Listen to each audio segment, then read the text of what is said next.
People around the world are looking for shortcuts to their relationships.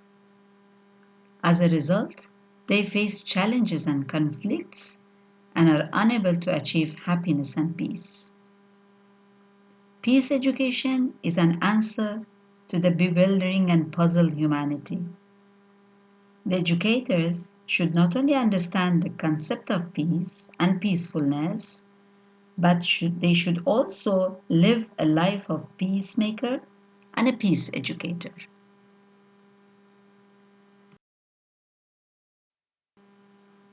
Most of us are wondering, what is peace? Understanding of peace will depend very much on personal and cultural experiences within particular contexts.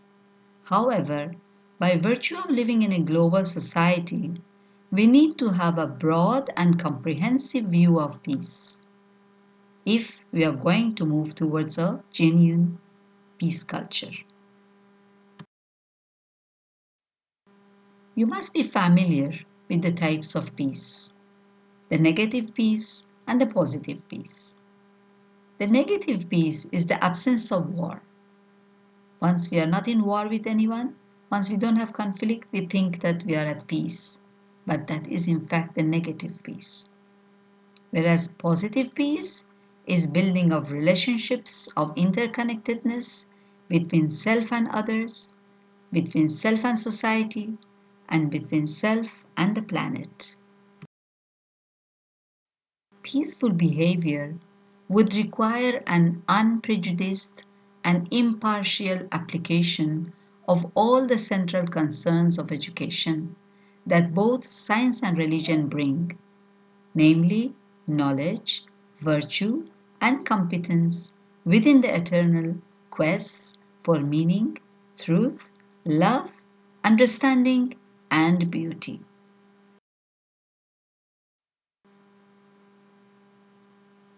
Some of us are clear about the purpose of our life.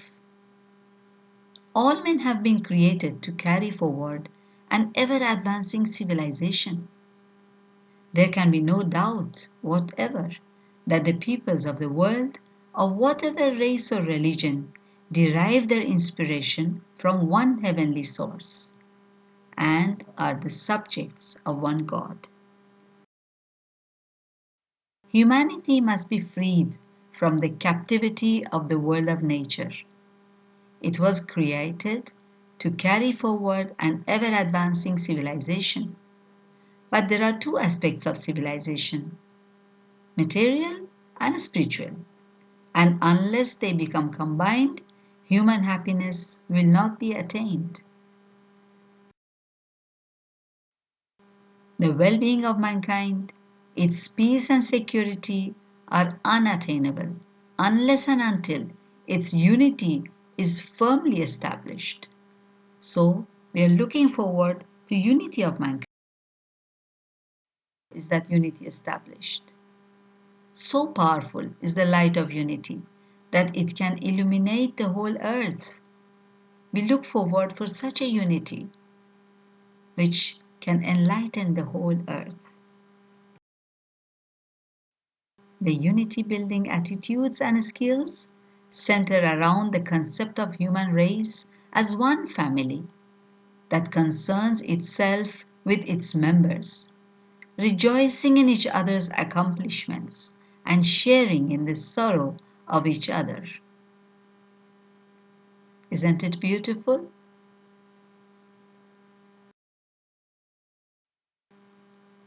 Here I would like to quote from Baha'u'llah about peace and about unity. Baha'u'llah says, "The earth is one country, and mankind its citizens. It is not for him to pride himself who loveth his own country, but rather for him who loveth the whole world." This would bring about peace and unity on earth. I'm sure we are all looking for some steps to bring about peace and unity in our life. We should remember that constant effort is required to combat prejudice with integrity, sensitivity, and compassion. We should develop capacity to contribute to the development of a united and loving family. Should try to inculcate the ability to realize the equality of the rights of men and women and give them equal opportunities. Develop the ability to deal with others with rectitude of conduct. Strive to help the people put aside minor disagreements in order to achieve unity. These are all practical steps towards peace and unity.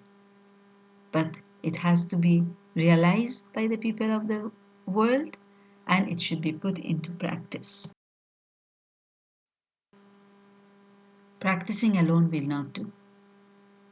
We have to imbibe these virtues, these values, these gestures in our personality and practice them in everyday life. Let it become a second nature. Let the people know us by these gestures. Let us be generous in prosperity and thankful in adversity. Let us be a treasure to the poor, an admonisher to the rich. Be fair in your judgment and guarded in your speech. Let us be unjust to no man and show all meekness to all men. Let us be as a lamp unto them that walk in darkness. Be a joy to the sorrowful. Let integrity and uprightness distinguish all your acts. Be a home for stranger. Be a balm to the suffering. Be eyes to the blind, and a guiding light unto the feet of the erring. Be a true human being, noble as you were created. You all will agree with me that in due course of years of humanity, many of these virtues have been faded away. And it's time to bring back these virtues to the light. Bring them to our life. Elements of change in the world. Let us be the change itself. Let's begin from our own self. Let's pray. May peace prevail on earth. As we celebrate our unity, as we believe we are all one. And God bless you and have a peaceful life.